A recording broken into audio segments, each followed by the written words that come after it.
Assalamualaikum Ibu. Waalaikumsalam. Silakan masuk. Silakan duduk.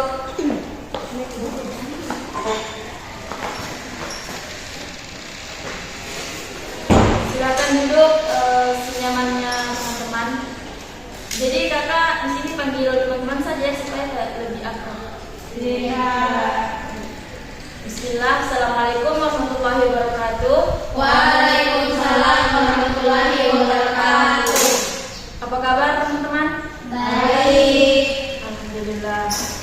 Sebelumnya terima kasih saya ucapkan kepada teman-teman karena sudah meluangkan waktunya dan juga bersedia untuk hadir pada kegiatan kita pada hari ini, yaitu konseling kelompok. Sebelum kita mulai kegiatan, alangkah baiknya kita awali dengan berdoa. Dari teman-teman di sini siapa yang mau memimpin doa? Silakan Kak. Oke, baik, sebelum kita mulai konseling kelompok kita hari ini, ada dulu kita berdoa sesuai keyakinan kita masing-masing. Berdoa dengan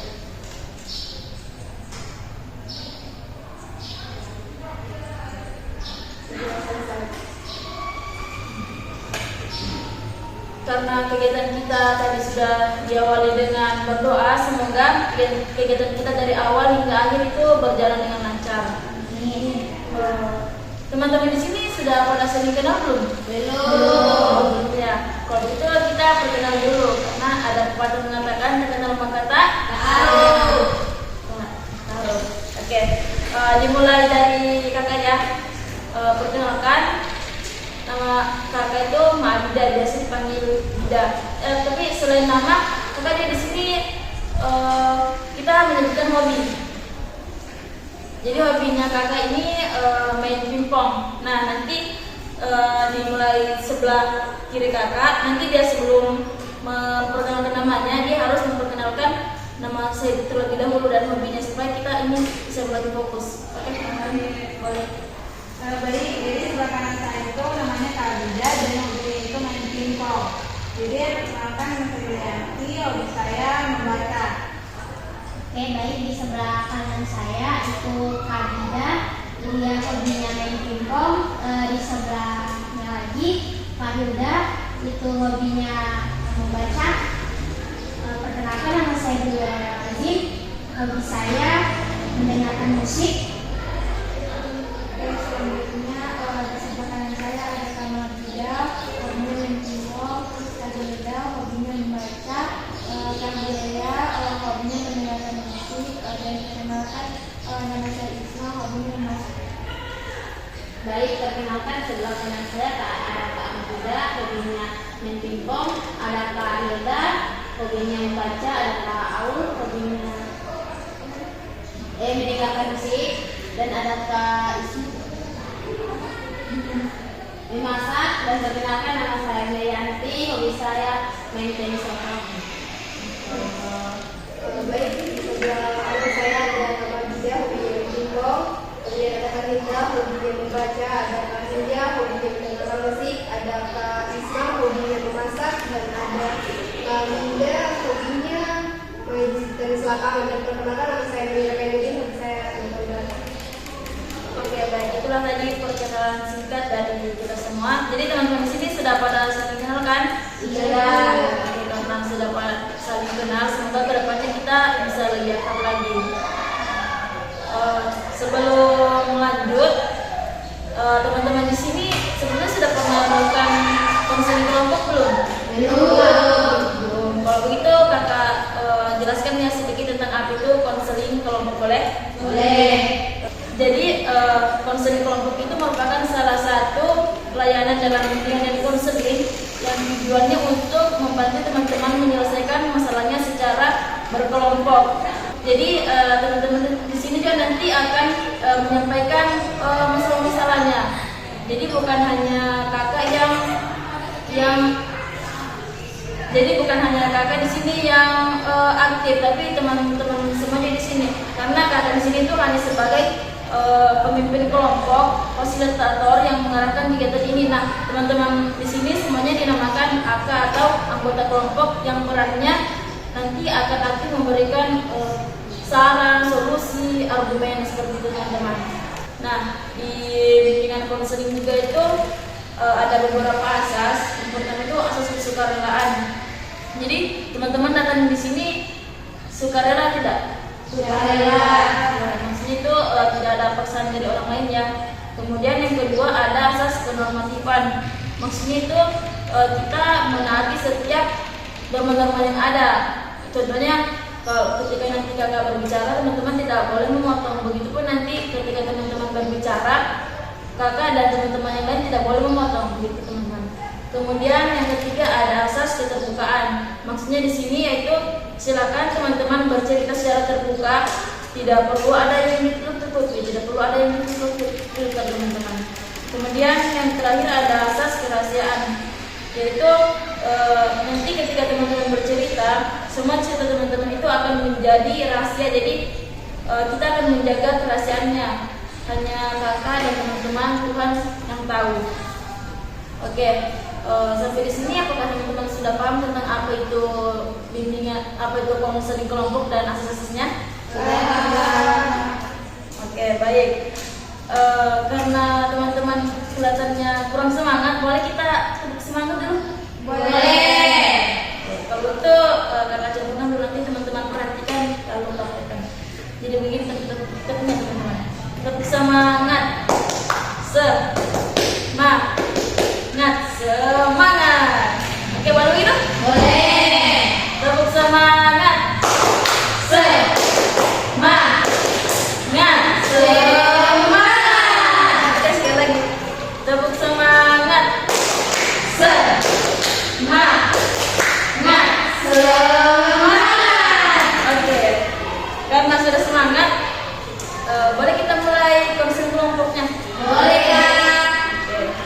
Jadi di dalam konseling kelompok itu juga kita ada waktu. Jadi kita sepakati dulu. Boleh 45 menit teman-teman? Boleh. Oke.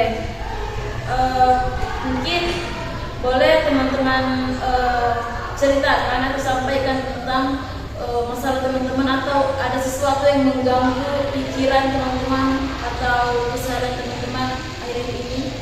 Mungkin boleh dimulai dari sebelah kanan. Kalau saya lihat ini, saya sering menunda tugas dan datanya itu terlalu dekat, jadi saya bingung tugas mana yang saya pilih dulu. Jadi saya kayak pilih bisa saya kepala. Oke, mulai dari tugas dari yang selanjutnya. Kakak lagi apa namanya itu kayak saya kurang fokus di kelas karena pada pelajarannya bikin bosan. Soalnya metode pelajaran itu bikin saya malas. Oke, berarti kurang motivasi tadi ya. Selanjutnya. Kalau saya itu Kak, sama saya sering tugas, sedangkan itu tugasnya kayak dengan itu kayak berdekatan musim, jadi saya kayak bingung mau kerjakan gimana. Akhirnya kayak saya menangis, saya bingung kerjakan tugas gimana. Tapi biasa saya kalau misalnya kalau banyak itu kan saya biasa nangis kayak saya tahu juga mau apa sih kerja itu kan bisa bingung. Oke, Kalau saya sama teman-teman mereka dekat deadline-nya jadi ini.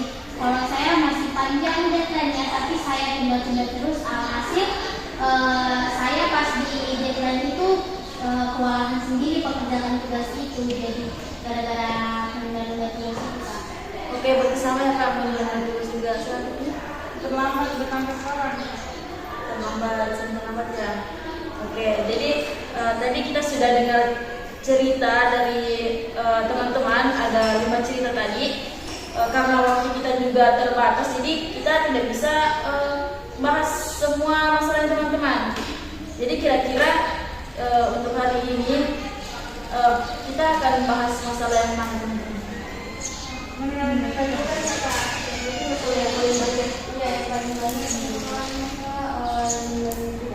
Oke, menurut tugas ya, karena masalah ini banyak yang alami.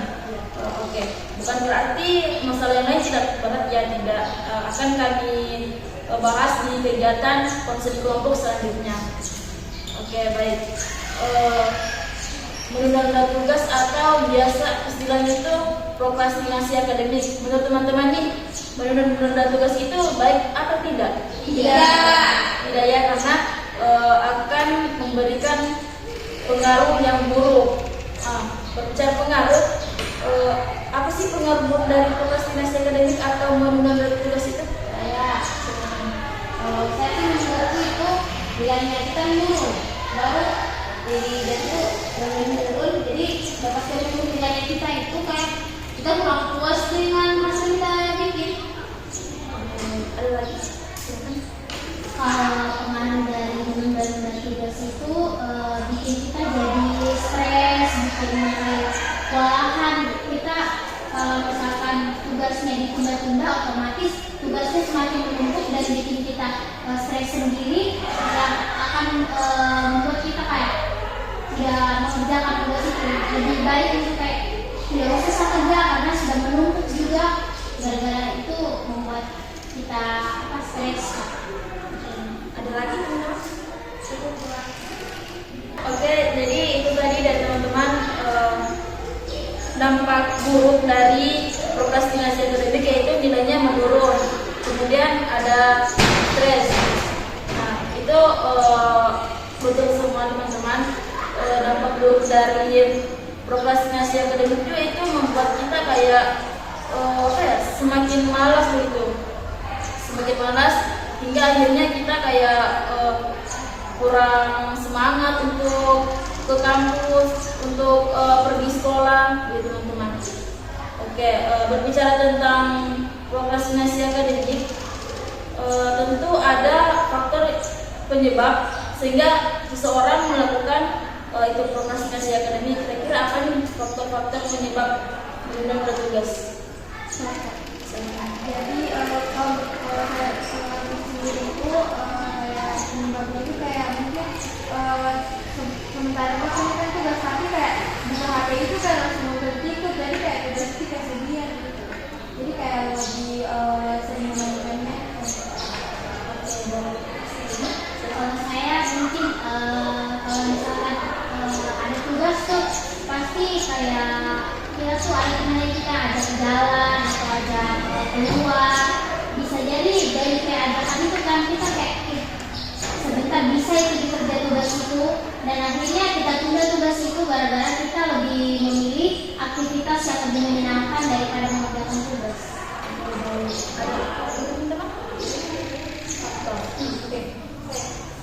Oke, kalau dari saya sendiri faktornya itu saya anggap tugas itu kayak gampang. Sebenarnya kayak ini tugasnya gampang juga dan saya kerja. Karena tadi habis itu saya bilang nonton drakor. Jadi saya itu kalau pegang HP, saya lebih memilih nonton drakor daripada kerjakan tugas itu. Kalau saya juga saya kerjain karena ini tugasnya gampang. Tapi ternyata pas deadline-nya itu susah. Kalau menurut saya kan itu kan biasa dalam nih tempat tugas dari kalian cara dalam itu biasa kayak ada kayak ada kata tuh berarti tugas sama guru begitu dan soal kesempatan dua minggu biasa, tapi dari cara dalam itu kayak nanti di gampang begitu ya, kayak kalau tunda itu kayak dalam masa hari pengumpulan dalam itu lama, jadi dalam penggantian itu dong kayak yang bilang itu sih dong pada itu tugas terus sebenarnya apa yang itu jadi sebenarnya. Oke, tapi itu tadi ada beberapa faktor yang teman-teman sebutkan. Yang pertama itu ada faktor sering main HP, sering main medsos. Kemudian yang kedua sering main di luar sama teman-temannya ya. Kemudian yang ketiga ada meremehkan tugas, lebih suka nonton drakor. Kemudian juga ini sama meremehkan tugas. Oke, semua yang teman-teman sampaikan tadi itu betul. Tapi sebenarnya faktor terbesar menunda tugas itu ada pada diri kita sendiri. Jarang sih faktor luarnya, kayak misal Kak Aul tadi bilang sering diajak teman keluar. Nah, Kak Aul keluar itu karena teman-teman atau karena dari dirinya Kak Aul sendiri? Sebenarnya Kak, di situ kan saya nggak pikir tugas itu, cuman kan pasti ada yang namanya dari teman itu kayak bilang, saya juga belum bekerja begitu ya, nanti Jo sama kita bekerja begitu Kak. Jadi kayak saya bilang, oh iya ternyata ujung-ujungnya teman itu selesai tapi saya belum begitu Kak. Jadi kayak itu sebenarnya diriku tidak mau, cuman karena dipengaruhi oleh faktor luar, jadi saya ikut terpengaruh. Jadi saya berkeinginan juga untuk menunda tugas itu. Oke, berarti dari kawannya sendiri berarti juga mau. Iya. Pernah enggak Kak? Pernah mencoba untuk menolak? Kalau menolak, saya sudah pernah, cuman kayak temanku ini kayak merasa kayak bagaimana, kayak dia berpikir, begini ya, begini. Jadi saya mulai sejak dia kayak sudah tidak mau belajar kayak begitu Kak, saya kalau diajak dia lagi saya mau terus gitu, tidak bisa menolak. Oke, baik. Mungkin dari teman-teman ada yang mau menanggapi cerita dari Kak Aul? Saya silakan. Kalau menurutku ada teman itu tidak jadi permasalahan karena kan kita tahu sendiri bahwa pelaksanaan pelajaran itu seminggu 1 kali, ya. Terus kalau menurutku juga ada teman-teman tidak apa-apa setiap malam, tapi kita harus diskusikan beberapa jam saja untuk bekerjakan tugas. Jadi kalau entah kita mau terima jam pulang, entah tidak, itu kan dari diri yang penting kan yang pertama tugas. Karena sebelum dan teman juga belajar tidak 24/7, ya kan? Teman itu belajar sekali, tidak apa-apa kalau mungkin di luar saja, kalau menurutku begitu. Tapi jangan juga lupa tugas, karena kan kita ketahui bersama bahwa prokrastinasi itu kan menunda tugas. Tapi tidak apa-apa menunda tugas, yang penting kumpul tepat waktu. Itu menurutku saja. Terima kasih Hilda. Dari teman-teman yang lain mungkin ada yang mau menanggapi lagi? Makanya Kak, ini yang ngajak Kak Aul keluar ini teman satu kelasnya atau beda kelas? Kan saya punya banyak teman. Biasanya diajak sama teman sekelas, biasanya juga diajak sama teman-teman SMP atau teman-teman yang dari kelas lain gitu Kak. Jadi saya biasanya kalau bagi tugas itu, misalkan hari itu saya keluar dengan teman sekelasku kan, dengan alasan dia kan punya tugas yang sama, jadi kayak sebentar deh kita kerja itu, ada waktu yang lain. Nah pas sudah selesai dari keluar itu, saya sudah tidak kepikiran sama tugas itu, jadi saya lebih asik untuk bermain handphone gitu, jadi lupa sama tugasnya gitu Kak. Yang sama tadi kan Kak Aul kan bilang teman satu kelasnya baru ada dengan tugas yang sama kan? Kenapa tidak kayak, maksudnya kan karena saya kelas, kenapa tidak lo kayak kerjasama mungkin gitu? Iya, awal mengajaknya itu memang dibilang tak usah ya dulu kerja dulu, nanti kita sama-sama kerja. Nah pas sudah mau deadline-nya, saya tanya kapan kita mau kerja, ternyata dia sudah selesai begitu. Jadi saya juga tidak enak untuk meminta jawabannya menurut dia. Jadi hasil saya bingung sendiri, saya sendiri bagaimana saya mau kerja ini, karena sudah besok mau dikumpul gitu. Dari yang Kak Aul bilang tuh, kalau saya rasa tuh kalau anda kata ada tugas-tugas di kita, kayak teman kita sendiri kan teman satu kelas juga tugas yang sama. Saya rasa kayak kalau ada begitu tuh kita dan Kak Aul saja sih saya rasa bagaimana caranya kita menolak. Kalau kan saya tahu menolak orang itu memang susah, kayak Kak Aul orangnya saya lihat dari ceritanya kayak tidak enak kan. Kalau menurut saya ini, saya juga karena di posisi kayak Kak Aul, karena sekali lah gitu. Cuman saya pintar-pintarnya kita saja waktu mengajarkan waktu kita. Saya rasa begini, anda kata itu tugas kayak dibilang hari yang dikatakan dan sama gurunya, kalau bisa anda katakan di hari itu tiada kegiatannya kita dan saya Kak Aul kan, kita bisa kerjakan di situ. Jadi ketika teman-teman yang Kak Aul mungkin dari teman sekelas, teman dari zaman-zaman SMP mungkin, dari SD mungkin ada gurunya atau apa, Kak Aul bisa lakukan itu. Karena kan tugasnya Kak Aul kan sudah kita sudah Kak Aul buat, jadi tidak mesti lagi kalau mau diajak bilang begitu. Kalau menurut saya begitu sih, karena saya juga terdapat melalui kegiatan itu untuk aku atur manajemen waktu lah, mana yang lagi duluan, yang mana yang betul-betul kita harus kerja duluan di waktu yang betul-betul kayak ini yang mengikuti kelas itu kita harus kerja dulu, jangan kayak baru mulai sudah itu tidak baik sebenarnya. Dari teman-teman ada lagi? Cukup kan? Cukup. Oke. mungkin untuk solusinya nanti kita bahas satu kali ya. Tadi itu cerita dari Kak Aul, selanjutnya mungkin dari Kak Muni. Selanjutnya mungkin dari Kak Munira, bagaimana sehingga Kak Munira bisa menurut tugas gitu. Seperti yang saya bilang tadi, saya benar-benar dari tugas. Saya rasa itu gampang. Jadi saya udah. Oke.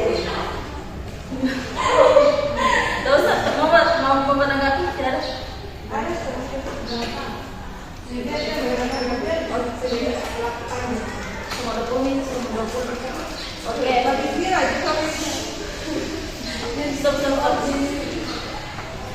Oke, dan teman-teman ada yang mau menanggapi soal cerita tadi? Saya Kak, saya ngomongin. Kita kan kita anggap gampang itu oleh kita soal apa tuh tugasnya kita. Yang katanya itu pelajaran apa tadi biasanya kita tunda. Karena kan kita coba mungkin pelajaran apa kita anggap gampang, saya Inggris mungkin, matematika mungkin. yang saya anggap itu remeh itu bahasa Indonesia sama sejarah.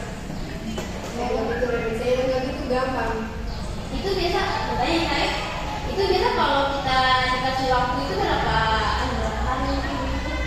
Kalau jadwalnya kan itu jadwalnya kalau bahasa Indonesia kan jadwalnya Senin. Jadi dikumpulin Senin. Kalau kayak sejarah itu dikumpulin mata pelajaran hari Kamis, dikumpulin hari Kamis. Satu minggu lah sebenarnya. Ini Kak, mau tanya kita tahu. Kita kan tinggal di rumah, pasti ada orang tua kita toh. Mana mungkin juga orang tua mau biarkan anaknya yang sampai mereka.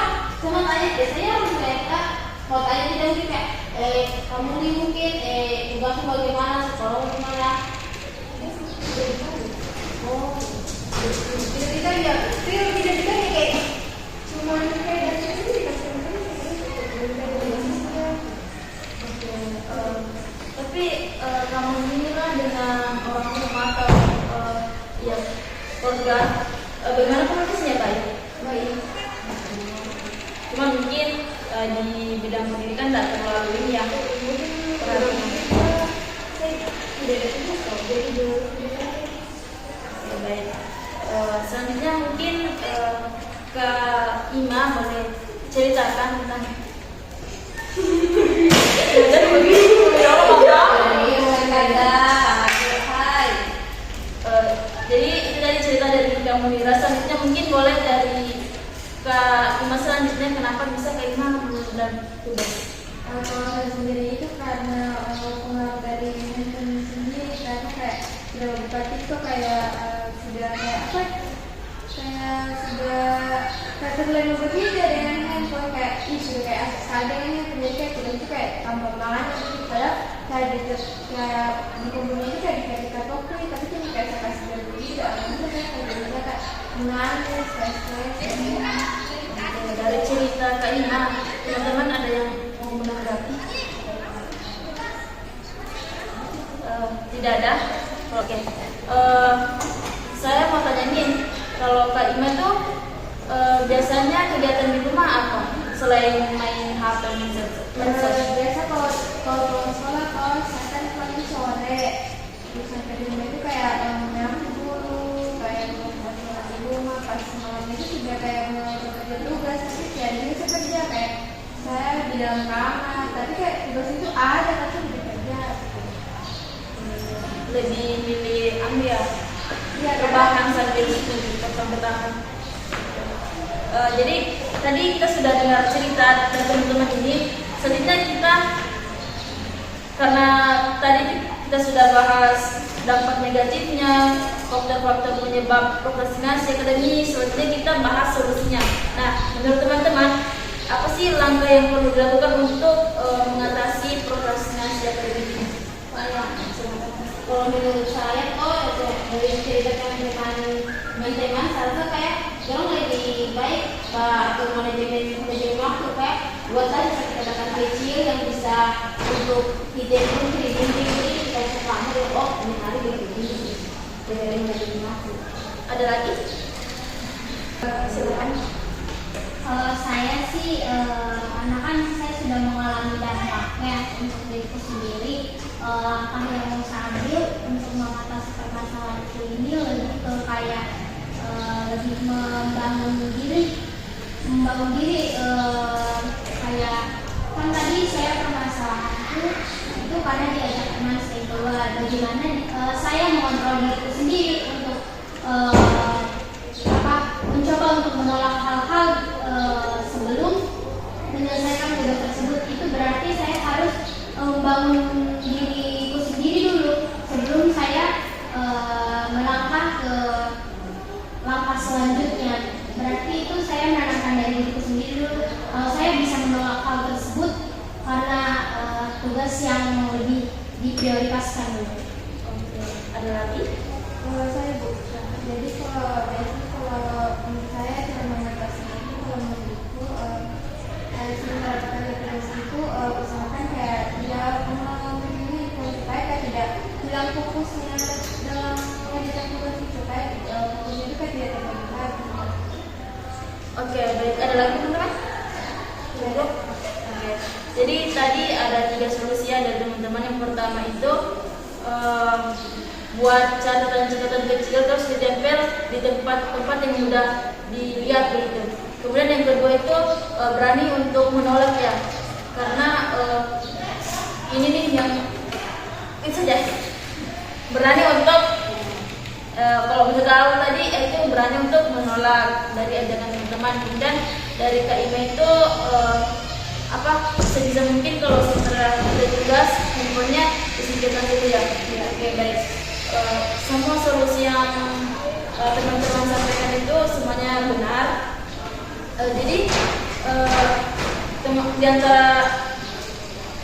Jadi dari Kak Mira, dari Kak Ima, dari Kak Aul, apakah nantinya akan mau berubah untuk menghilangkan kebiasaan menunda tugas?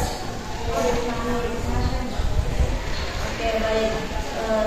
Saya doakan ya semoga saja.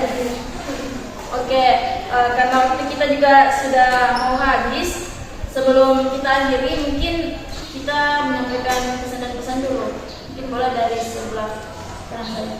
Pesan saya mengikuti konseling kelompok hari ini, saya senang bisa berbagi cerita, mendengarkan dengan teman lain, dan mendengarkan juga ternyata faktor konseling itu bukan hanya kayak mendengarkan, ternyata banyak teman-teman lainnya gitu. Dan saya mengikuti kegiatan konseling kelompok ini cukup senang karena di sini kita berbagi pendapat, nah itu saran-saran dari teman-teman kan teman-temannya kita, dan pesan saya seharap teman-teman yang pesan dari teman-teman tadi saya bisa terapkan ke kita masing-masing saja. Pesan yang saya dapatkan dalam konseling ini, saya kayak bersenang, kayak merasa kayak mendapatkan ilmu baru, kayak kasih tahu kan solusi-solusi yang teman-teman bisa lakukan untuk tidak mengganggu tugas. Terus pesan yang saya dapatkan itu dari tahun itu kita kayak membuat itu setelah kecil supaya kita kayak lebih fokus dalam mengerjakan. Pesan saya setelah mengikuti layanan konseling kelompok ini, saya bisa mendapatkan permasalahan yang sama dan bisa mendapatkan saran dari teman-teman dari Kak Hilda, Komida, mendapatkan saran dari mereka dan bisa saling bertukar pikiran dengan teman-teman. Kalau pesannya semoga kedepannya bisa melakukan layanan konseling kelompok lagi untuk melihat perkembangan dari permasalahan yang kami alami. Jadi teman-teman saya sangat senang karena bisa mengetahui dampak dari prokrastinasi, supaya bisa juga saya hindari itu supaya belum terjadi, dan saya semoga bimbingan konseling kelompok hari ini akan terus berlanjut ke depannya. Oke, baik. Karena waktu kita sudah habis teman-teman, semoga setelah konseling kelompok ini ada perubahan, ada perbaikan dari teman-teman. Saya ucapkan terima kasih kepada teman-teman karena sudah mau hadir di kegiatan kita pada kali ini dan juga berpartisipasi aktif dalam berdiskusi. Kita akhiri dengan ucapan hamdalah alhamdulillahirabbil alamin. Saya akhiri innallaha musta'an wa Wassalamualaikum warahmatullahi wabarakatuh.